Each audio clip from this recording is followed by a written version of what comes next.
Hi, hello guys. Welcome back to all my cinema and cricket lovers to our channel Nerds of India. Without wasting any time, let's roll the intro.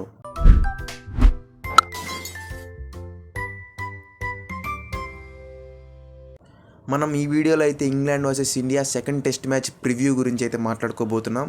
First test match అయితే India ఓడిపోయింది. ఓడిపోవడానికి గల కారణాలు ఏంటో మనం ఈ video in detail రివ్యూలో మనం తెలుసుకుందాం. ఈ వీడియోలో ఇన్ డీటెయిల్ రివ్యూకి వెళ్ళే ముందు నేను మీకు ఒక విషయం గురించి చెప్పాలనుకుంటున్నాను. ఈ రివ్యూ అనేది ఎలా ఉండబోతుందో నేను మీకు ఎక్స్ప్లెయిన్ చేస్తాను. ఎందుకంటే వినే మీకు చెప్పే నాకు ఇద్దరికీ ఒక క్లారిటీ ఉంటే నేను చెప్పే ఇన్ఫర్మేషన్ అనేది మీకు వర్త్ఫుల్గా ఉంటుంది, మీకు బాగా అర్థమవుతుంది. ఈ రివ్యూలో నేను మీకు చెప్పబోయేది 5 aspects to watch out for both teams before going in to this match.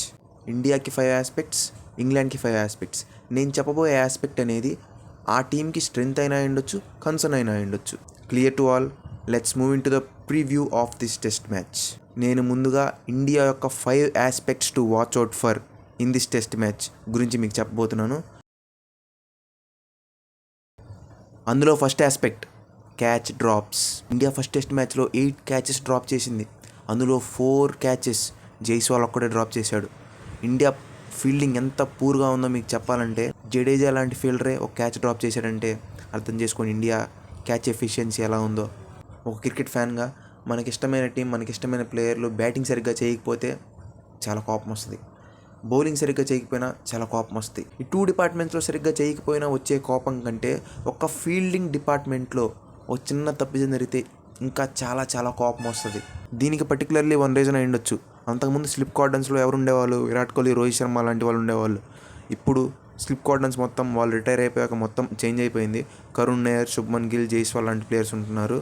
కానీ ఇది మెయిన్ రీజన్ అవ్వకపోవచ్చు పూర్ ఫీల్డింగ్కి, కానీ వాళ్ళకి ఇది కొత్త ఏరియా అయి ఉండొచ్చు, కాబట్టి ఇలా జరుగుతుండొచ్చు. మన సెకండ్ ఆస్పెక్ట్ వచ్చేసి బౌలింగ్ కన్సర్న్. బౌలింగ్ కన్సర్న్స్లో మనం ముందుగా మాట్లాడుకోబోయే ప్లేయర్ పేరు ప్రసిద్ధ్ కృష్ణ. ప్రసిద్ధ్ కృష్ణ ఈ ఫస్ట్ టెస్ట్ మ్యాచ్లో 35 ఓవర్స్ వేసి 220 రన్స్ ఇచ్చి 5 వికెట్స్ తీశాడు. 6.29 ఎకానమీ మెయింటైన్ చేశాడు. I repeat it once again, 6.29 economy. ఈ ఎకానమీని మనం వన్డే ఇంటర్నేషనల్లోనే ఎక్స్పెన్సివ్ ఎకానమీగా మనం ట్రీట్ చేస్తాం. అలాంటిది టెస్ట్లో ఇంత ఎకానమీ ఉంటే ఎలా? ముఖ్యంగా ప్రసిద్ధ్ కృష్ణ లైన్ లెంత్ చూసుకొని బౌలింగ్ వేయాలి, ఫీల్డ్కి తగ్గట్టు బౌలింగ్ వేయాలి. ఇంత ఎకానమీని తగ్గించుకోవాలంటే, ఇంకా ఎకానమీని తగ్గించుకోవాలంటే ఖచ్చితంగా ఫీల్డ్ సెట్ తగ్గట్టు బౌలింగ్ వేయాలి, లైన్ లెంత్ కరెక్ట్గా వేయాలి. లేకపోతే ఇంగ్లాండ్ బ్యాటర్స్ అప్రోచ్కి ఖచ్చితంగా వీళ్ళు స్మాష్ చేసేయగలరు. జడేజా మరియు సిరాజ్ కూడా not up to the mark bowling in this first test match అనే చెప్పుకోవాలి. సిరాజ్కి అయితే కొంచెం బ్యాడ్ లక్ అని చెప్పుకోవాలి, క్యాచ్ డ్రాప్స్ అయితే జరిగినాయి. జడేజా మాత్రం కొంచెం ముందే పిచ్ని సరిగ్గా అంచనా వేసి బౌలింగ్ వేసి ఉంటే బాగుండేది అనిపించింది నాకు సెకండ్ ఇన్నింగ్స్లో. Bumrah as usual very good bowling in this first test match. Aspect number 3 tail enders concern. ఈ first test match India first ఇన్నింగ్స్లో కేవలం 41 రన్స్ వ్యవధిలోనే 7 వికెట్స్ కోల్పోయింది. సెకండ్ ఇన్నింగ్స్లో 31 రన్స్ వ్యవధిలోనే 6 వికెట్స్ కోల్పోయింది. అంటే టోటల్గా 13 వికెట్స్ 72 రన్స్ వ్యవధిలోనే కోల్పోయిందంటే ఎంత మేజర్ కన్సర్న్ చెప్పుకోవాలి ఇది. India needs to be improve in this aspect to fancy their chances of winning in the second test match. Aspect number 4 wicket keepers red hot form. ముఖ్యంగా మనం first KL Rahul గురించి మాట్లాడుకుందాం. KL Rahul first టెస్ట్లో first ఇన్నింగ్స్లో 42 runs score చేశాడు. Second ఇన్నింగ్స్లో 137 runs score చేశాడు. అంటే టోటల్గా first test match KL Rahul score 179 runs. Next Rishabh Pant గురించి మాట్లాడుకుందాం. Rishabh Pant what a man, records చేస్తున్నాడు. ఐపీఎల్లో చూపించిన ఫామ్ ఇక్కడ ఇండియా ఆడేటప్పుడు ఖచ్చితంగా అతను చూపిస్తాడని మనకు తెలుసు. రిషబ్ పంత్ ఫస్ట్ ఇన్నింగ్స్లో 134 రన్స్, సెకండ్ ఇన్నింగ్స్లో 118 రన్స్. టోటల్గా Rishabh Pant runs first test మ్యాచ్లో 252 రన్స్. అంటే మనం అర్థం చేసుకోవాలి రిషబ్ పంత్ ఎంత ఇంపార్టెంటో ఇండియన్ టీంకి, బ్యాటింగ్ లైనప్కి కానీ మిడిల్ ఆర్డర్ కానీ. ఆస్పెక్ట్ నెంబర్ 5 బుమ్రా అస్త్రం. యాజ్ ఇండియన్ ఫ్యాన్గా నేను కోరుకుంటున్నాను బుమ్రా నెక్స్ట్ టెస్ట్ మ్యాచ్ ఆడాలని. ఇండియా బౌలింగ్ లైనప్కి బుమ్రా ఉంటేనే ఒక ఫియర్స్నెస్ వస్తుంది. ఇప్పుడు మనం 5 aspects for England to watch out for in this test match చూద్దాం.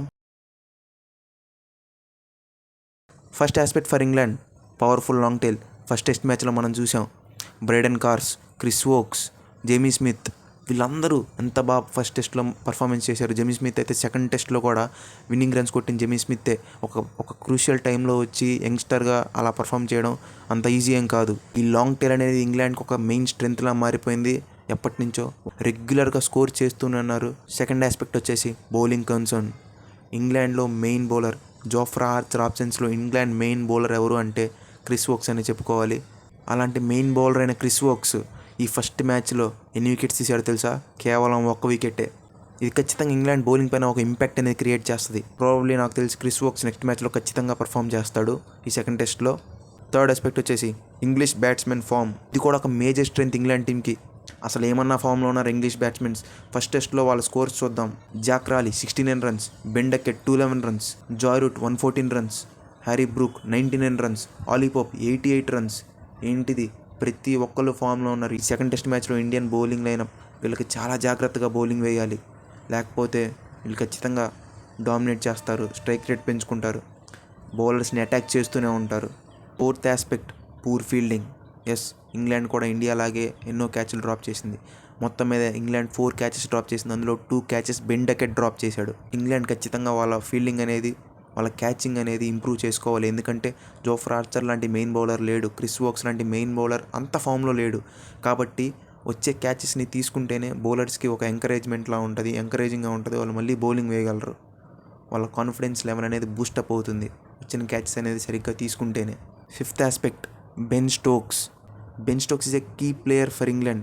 ఎందుకంటే బౌలింగ్ బాగా వేస్తున్నాడు, బ్యాటింగ్ బాగా ఆడుతున్నాడు. బెన్ స్టోక్స్ని మాత్రం ఇండియా ఆపగలిగితే ఇండియా మ్యాచ్ గెలవడానికి ఎక్కువ ఛాన్సెస్ అనేది ఉంటుంది. ఖచ్చితంగా ఒక మ్యాచ్ని టర్న్ అరౌండ్ చేయగల సత్తా ఉన్న ప్లేయర్ బెన్ స్టోక్స్.